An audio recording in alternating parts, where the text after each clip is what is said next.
तो आज सभी संकल्प करें, पास की कड़वाहट से मुझे वर्तमान के अमृत तुल्य सुख को खोना नहीं है।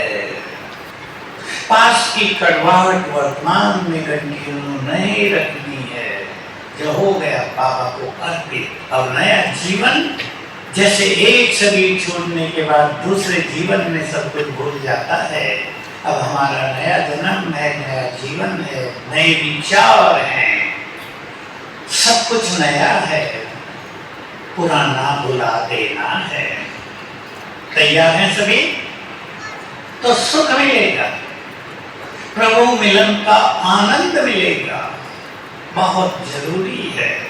बाबा बहुत कुछ दे रहा है, रोज प्यार लुटाता है, अपनी शक्ति और वरदान हमें प्रदान करता है। हमें लेने के लिए अपनी झोली खोल कर रखनी है। तो छोटी छोटी बातों में अटक नहीं जाना है। अब चले बहुत छोटी सी बात और बहुत महान बात जो हम रोज सुनते हैं, लेकिन उस पर उस तरह से काम नहीं करते जिस तरह से करना चाहिए। मेरा बाबा, आप कहेंगे आपने कौन सी बात बताई थी? मेरा बाबा। आज नए ढंग से इसको देखेंगे, लेकिन उससे पहले मैं एक चीज और सबको कहूंगा आज की मुरली से। बाबा ने बहुत सुंदर 4 बातें जो बताई थी। 40 साल हो गए, आपको याद हो, 0 और 4। उसमें से एक बात थी, वृत्ति द्वारा, श्रेष्ठ वृत्ति द्वारा वाइब्रेशंस को श्रेष्ठ बनाओ। और जो बहनों को काम दिया, सेंटर को चेतन मंदिर बना दो। आप सब अपने घरों को चेतन मंदिर बनाएंगे। आज एक सुंदर संकल्प कर लें। आप ये नहीं सोचना कि मैं अकेली हूं, अकेला हूं ज्ञान में। एक महान आत्मा करोड़ों के बराबर होती है। एक इष्ट देवी सारे शहर की इष्ट देवी होती है। एक इष्ट देवी पूरे प्रांत की इष्ट देवी होती है। इसलिए ये बिल्कुल आज बंद कर दो सोचना मैं अकेला अकेली हूं। और याद रखेंगे, आपके पुण्य कर्म, बहुत ध्यान से सुन लें, आपकी श्रेष्ठ स्थिति, आपकी पवित्रता का बल आपके पूरे परिवार को मिलता है। इसलिए परिवार में यदि आपकी स्थिति महान है तो सारा परिवार सुखी रहेगा, निर्विघ्न रहेगा, बच्चे आज्ञाकारी होंगे, कामकाज फर्स्ट क्लास चलेंगे, धन संपन्नता रहेगी। इसलिए मुझे अपने पुण्यों की पूंजी बढ़ानी है, मुझे अपनी पवित्रता का बल बढ़ाना है। वचन दे दो आज बाबा को, संपूर्ण पवित्रता ही मेरा श्रृंगार है, संपूर्ण पवित्रता का बल ही मेरा कवच है। मैंने एक बार धारण कर लिया, अब उससे इधर उधर नहीं होना है। तो घरों में सभी यहीं से संकल्प कर दो, मेरा घर मेरा मंदिर है, मैं उसमें इष्ट देवी हूँ, इष्ट देव हूँ, महान आत्मा हूँ, पुण्य आत्मा हूँ।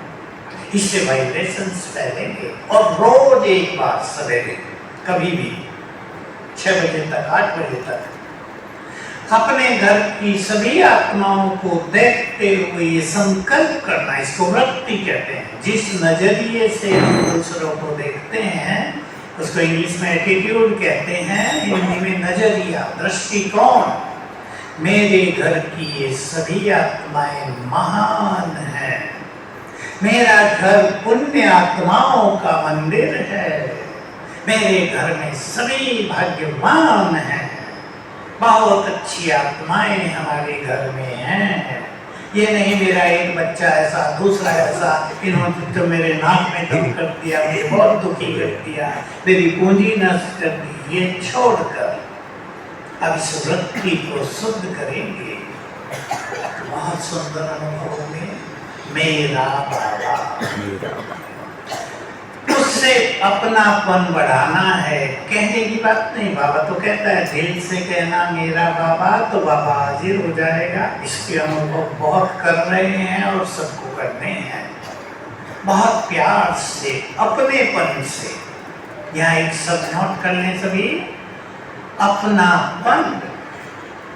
जब वो मेरा है तो उससे मेरा बहुत प्यार होना चाहिए। आप सब अनुभवी हैं, माता पिता जो बैठे हैं, माता पिता का अपने बच्चों से कितना प्यार होता है। वो हमारा माता पिता परम, उसका हमसे कितना प्यार होगा, विचार कर लें। उसके मन में हमारे लिए कितना अपनापन है, वो हमें क्या देखना चाहता है, आप विचार करो। क्या एक बाप अपने बच्चों को कभी दुखी देखना चाहता है, उलझनों में देखना चाहता है? वो कहेगा ना, अरे मैं हूं, तुम क्यों परेशान हो रहे हो? पापा के ऊपर से कहता मैं हूं, तुम क्यों परेशान हो रहे हो, मुझे दे दो सब।